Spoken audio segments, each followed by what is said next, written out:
dan klasifikasi limbah di industri farmasi. Oke, ini lebih ke detail.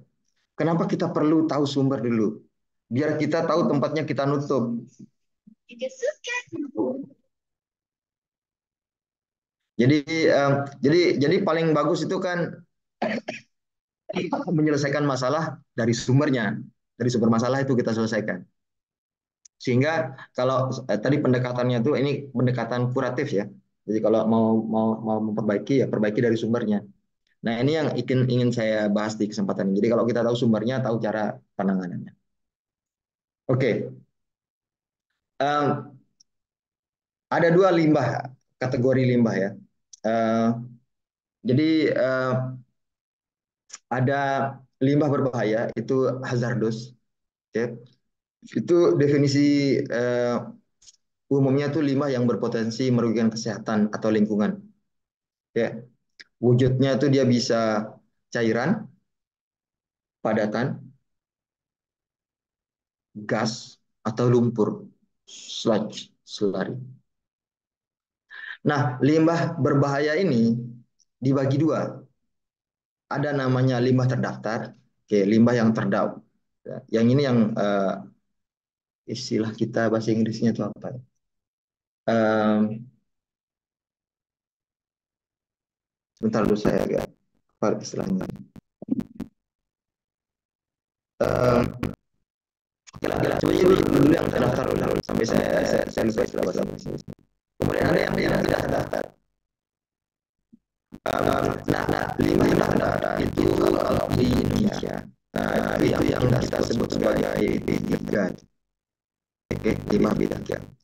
Nah, ini kalau di standar internasional itu eh, eh, ini listed istilahnya tuh terdaftar listed itu ada kategori F, K, P, dan U. Oke, F, K, P, dan U. Nah, ini kalau kita melihat dari kategori ini, jadi obat-obatan yang di farmasi itu masuk daftar listed, oke namanya listed P dan U. Oke, listed eh, P dan U, dan kedua-duanya itu berisi produk kimia komersial. Nah, karena produknya itu kimia apa saja, nah sehingga produk farmasi itu masuklah dalam daftar P dan daftar U. Nah, limbah-limbah ini dia punya proses penanganan khusus. Itu nggak bisa menggunakan limbah pada umumnya. Oke. Nah, limbah tidak terdaftar itu tidak secara apa namanya eksplisit menunjukkan karakteristik yang berbahaya. Oke. Jadi dia karena itu dia dianggap sebagai udahlah limbah ditangani sebagai limbah biasa aja. Ya.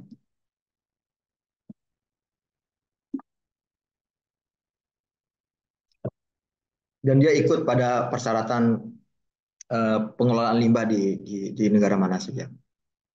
Nah, ini yang saya bilang tadi ada kategori P, P listed drug with waste ini kode limbahnya ini, P listed. Ada juga yang U listed. Jadi yang terdaftar kategori U, terdaftar kategori P.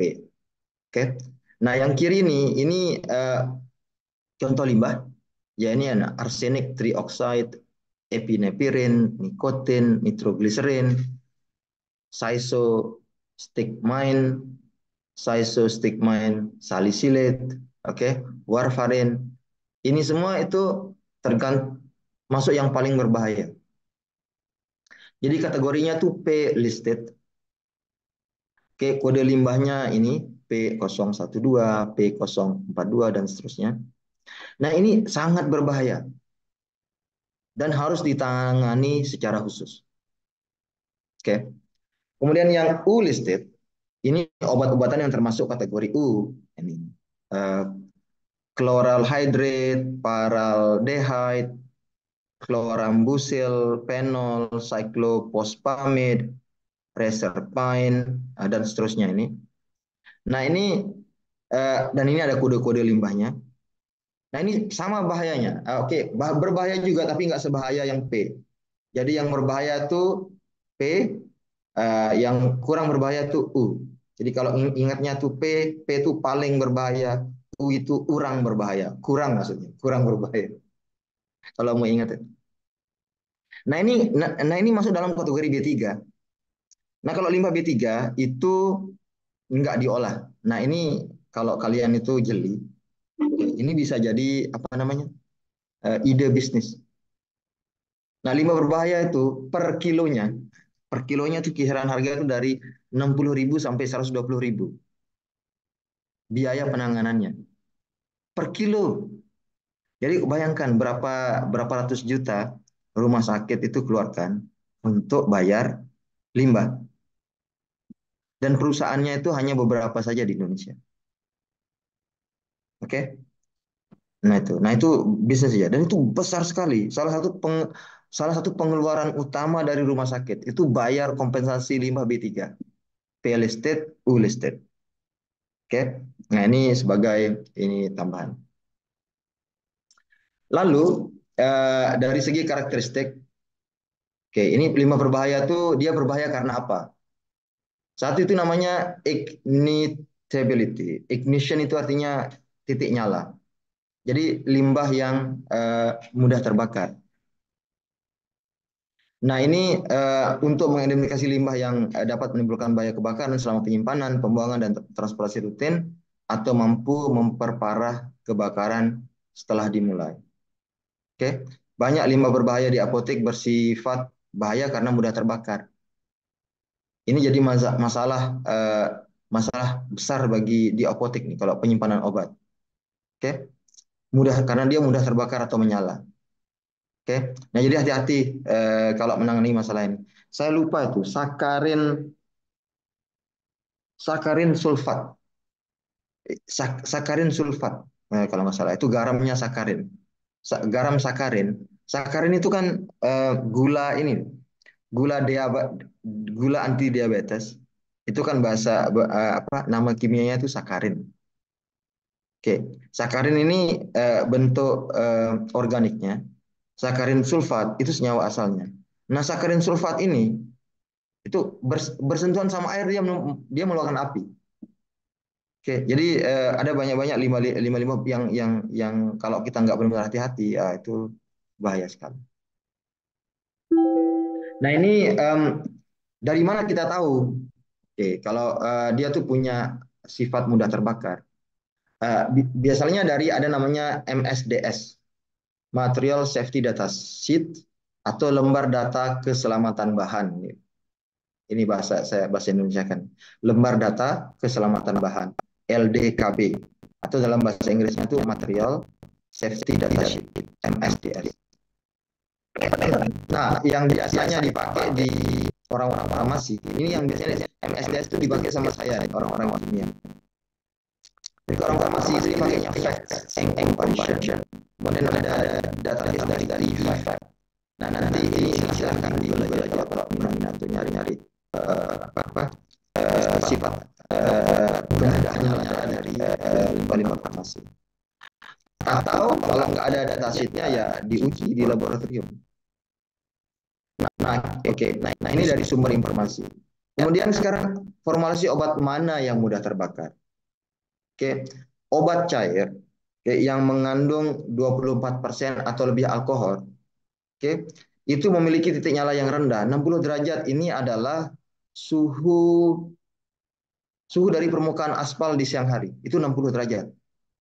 Jadi bayangkan kalau ada obat mengandung alkohol 24% tumpah, itu di permukaan aspal langsung nyala. Oke. Terus eh, selain itu polusi cair lainnya itu selain larutan yang lain lah. Ya, jadi ini yang salah satu yang umum. Jadi kalau ada alkoholnya tinggi, itu kan biasanya alat pembersih apa segala macam itu pakai pakai alkohol. Jadi itu hati-hati. Kalau dia tumpah ke permukaan jalan aja langsung langsung keluar api. Kemudian ada juga formulasi yang mudah terbakar, misalkan erythromycin gel erythromycin, Texacot, larutan Texacot 1%, terus injeksi Taxol. Ini saya nggak ngerti. Ini kalian lebih tahu daripada saya lah. Ini saya ambil dari database. Lalu ada juga namanya bahan oksidator.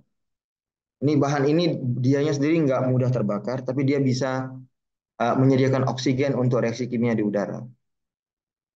Oke, dan ini banyak dipakai ketika peracikan obat di apotek. Nah, salah satu contohnya adalah kalium permanganat. Jadi permanganat itu MnO4 itu.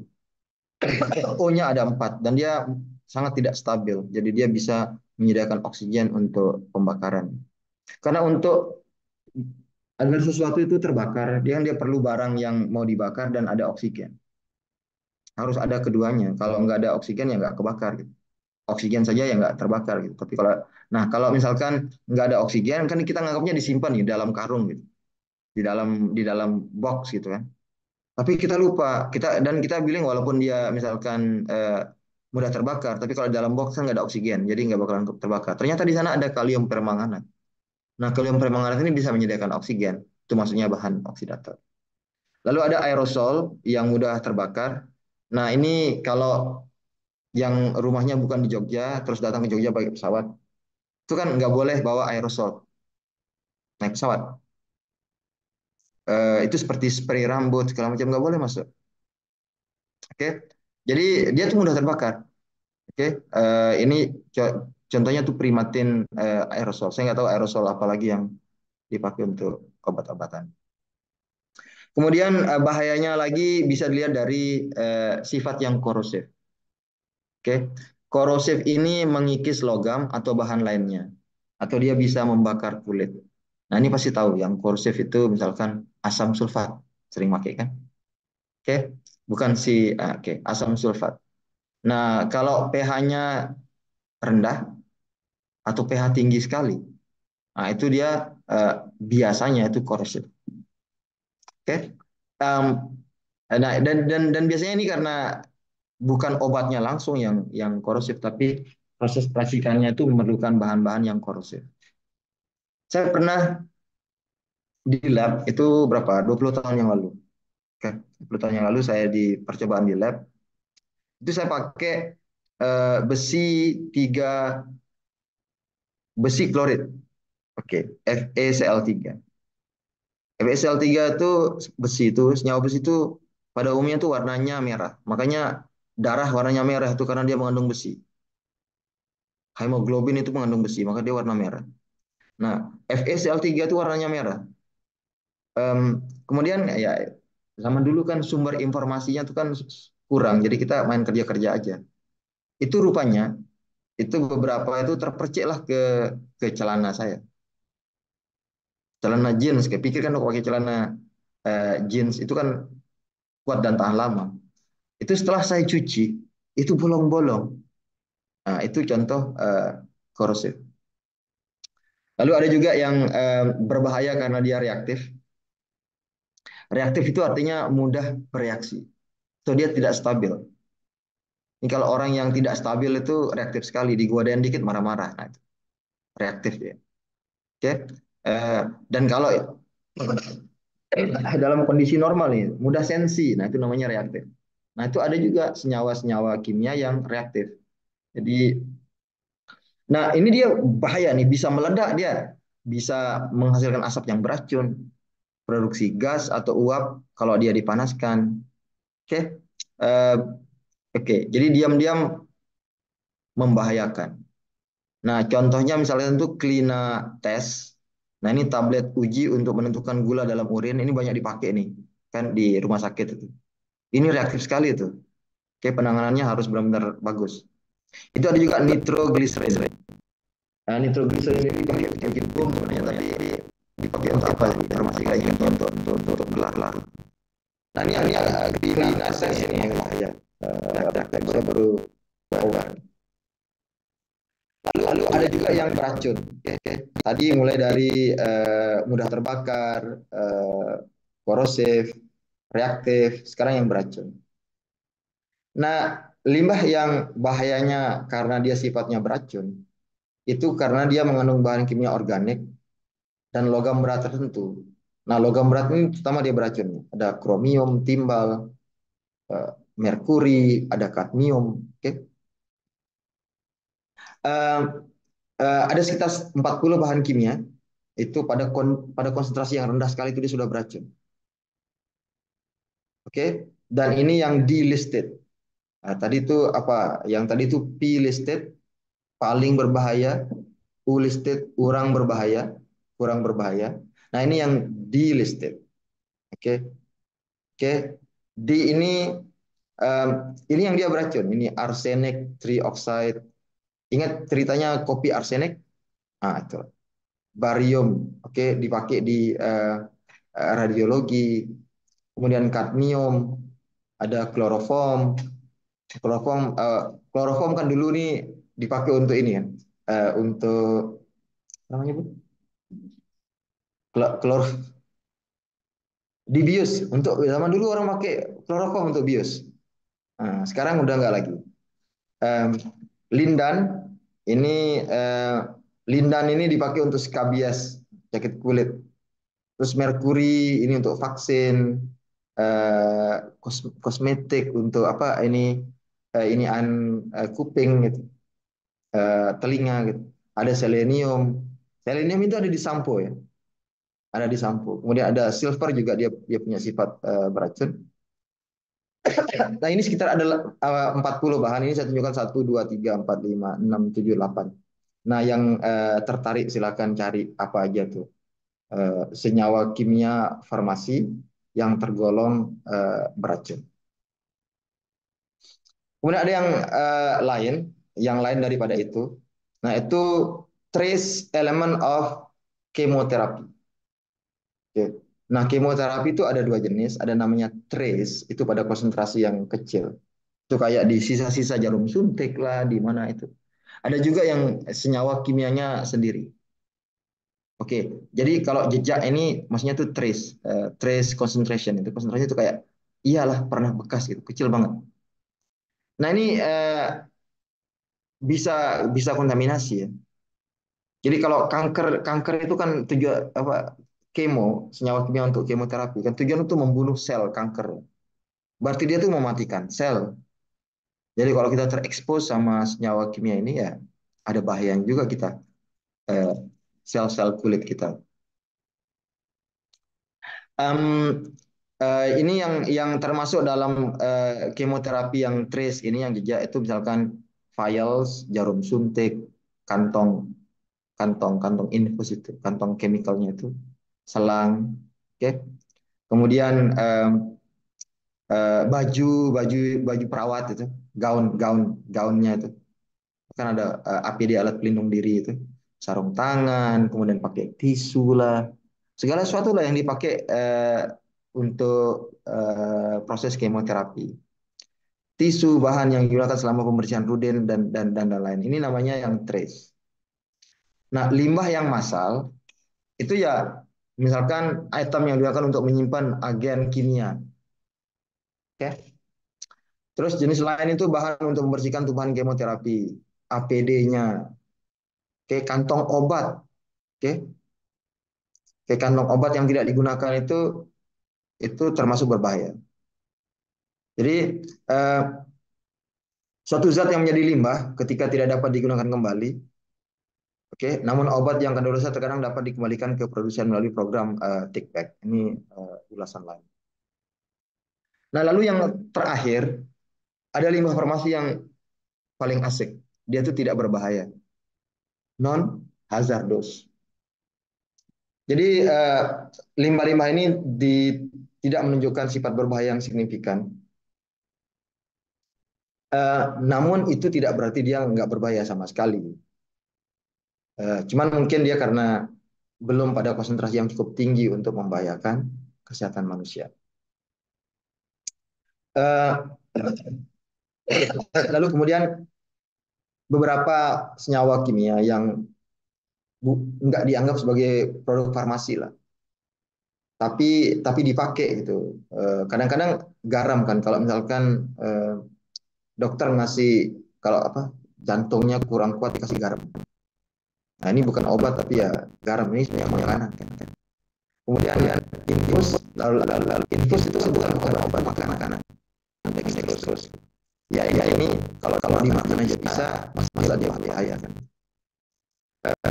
Tapi ini untuk dicampkan.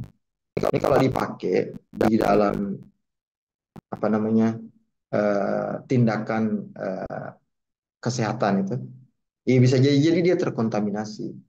Dan ketika dikontaminasi membuat dia menjadi berbahaya. Oke, itu yang bagian kedua. Saya buka tanya jawab sebentar.